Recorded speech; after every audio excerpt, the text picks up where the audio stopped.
Hello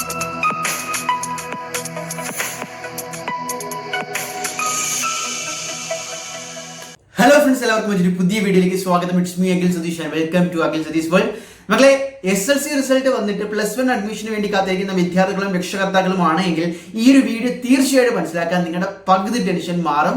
മറ്റൊന്നുമല്ല, SLC result വരുമ്പോൾ A+കളുടെ എണ്ണം പകുതിയായിട്ട് കുറഞ്ഞു, അതുപോലെ തന്നെ വിജയ ശതമാനം ചെറിയൊരു വ്യത്യാസം വന്നു എന്നൊക്കെ പറഞ്ഞ് ടെൻഷൻ അടിച്ച് പേടിച്ചിരുന്ന വിദ്യാർത്ഥികൾ ഇപ്പോൾ നിങ്ങളുടെ ഏറ്റവും വലിയ ആവശ്യം എന്ന് പറയുന്നത് +1-ൽ നല്ലൊരു സ്കൂളിൽ നല്ലൊരു കോഴ്സിൽ അഡ്മിഷൻ കിട്ടുക, അത് നിങ്ങൾക്ക് ഇഷ്ടപ്പെട്ട സ്ഥലത്ത് കിട്ടുക എന്നുള്ളതാണ്. അപ്പോൾ അതിനെ ഫേവർ ചെയ്യുന്ന എല്ലാവിധ അപ്ഡേറ്റുകളുമാണ്, ഡേറ്റകളുമാണ് ഈ വീഡിയോയിലൂടെ നിങ്ങളുമായിട്ട് പങ്കുവയ്ക്കാനുള്ളത്. അപ്പോൾ +1 അഡ്മിഷന്റെ അലോട്ട്മെന്റുകളുടെ A to Z വിവരങ്ങൾ അറിയാൻ നിങ്ങൾ ആദ്യമായിട്ടാണ് കാണുന്നതെങ്കിൽ ഈ ചാനൽ തീർച്ചയായിട്ടും സബ്സ്ക്രൈബ് ചെയ്യുക, വീഡിയോ ഹൈപ്പ് ചെയ്യുക. സോ നമുക്ക് കാര്യത്തിലേക്ക് കടക്കാം.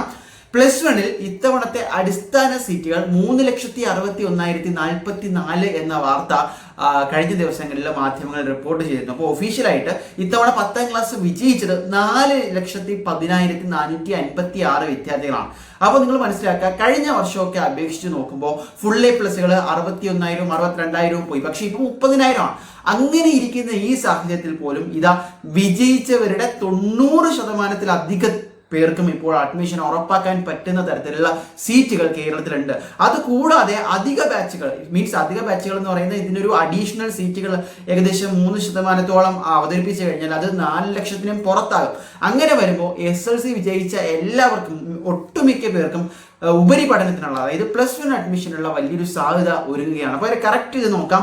അതായത് സർക്കാർ സ്കൂളുകളിൽ 2,424 ബാച്ചുകളിലായിട്ട് 1,41,200 സീറ്റുകളും, എയ്ഡഡ് മേഖലയിൽ 3,302 ബാച്ചുകളിലായിട്ട് 1,65,150 സീറ്റുകളും ഉണ്ട് എന്നുള്ളതാണ് ഏറ്റവും വലിയൊരു കാര്യം. അപ്പോൾ ഇതിൽ തന്നെ പൊതുവെ കേന്ദ്ര സിലബസുകളിൽ പഠിച്ച 1,00,000-ലധികം വിദ്യാർത്ഥികൾ ഉണ്ടാകും. അപ്പം നമ്മൾ ഈ പറയുന്ന ആദ്യം വിജയിച്ച 4,10,000 എന്ന് പറയുന്നത് 1,00,000 കൂടി ചേർത്ത് ഏകദേശം 4 ലക്ഷം അല്ലെങ്കിൽ 5 ലക്ഷത്തിന് അടുപ്പിച്ച് വരുമ്പോൾ പോലും 3,61,000 ബേസ് സീറ്റുകളുണ്ട്.